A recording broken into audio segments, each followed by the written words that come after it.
On May 20th, 1996, one of the Coglionesi's most feared killers, Giovanni Brusca, was captured in a house in Agrigento, Sicily. Days before his arrest, investigators seen a small boy, who they recognized as Brusca's son, playing in the garden of a villa. But they still needed to confirm that he was living there and caught him in a unique way. They had intercepted calls that he was making from a cell phone. So to confirm that he was inside the villa, they had plainclothes officers drive past the villa on a motorcycle with no muffler. So while they were listening to the call, they heard the motorcycle in the background. Dozens of officers descended upon the house and used flashbangs before entering. Within seconds, they had Brusca and his brother Enzo face down in handcuffs. Ironically, they had been watching a show about the attack on prosecuting judge Giovanni Falcone. According to the former police commissioner of Palermo, Arnaldo La Barbera, Brusca seemed traumatized after getting captured. He looked like he was overwhelmed and in shock.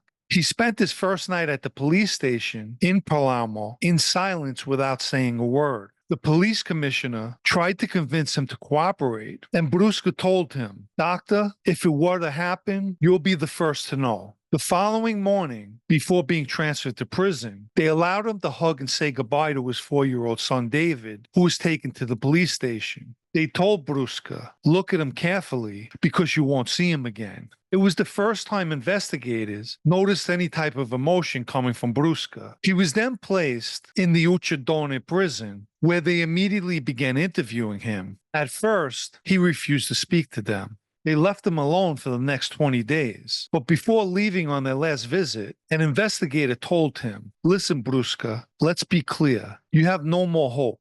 An avalanche of life sentences awaits you.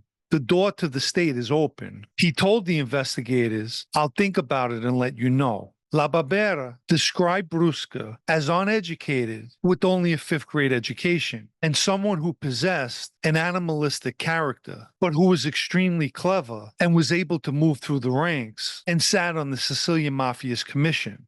Toto Riina and Bernardo Provenzano trusted him explicitly. In fact, the day Brusca was captured, they found a note from Provenzano. A colonel commander at the prison called La Barbera with an urgent coded message. "The child needs affection." Brusca made it known that he was willing to talk, which he defined in his own words. Collaborating with justice is a choice that's always denigrated, but it's the right one because it helps put an end to that factory of death called Cosa Nostra. He told investigators that his criminal life was an obligation. Being born into a certain type of family, both his grandfather and father were members of the mafia, so he had no other choice. He explained that as a young boy, he was considered very wild, and at some point, his family forced him to join Cosa Nostra. They felt that making him a man of honor would control him.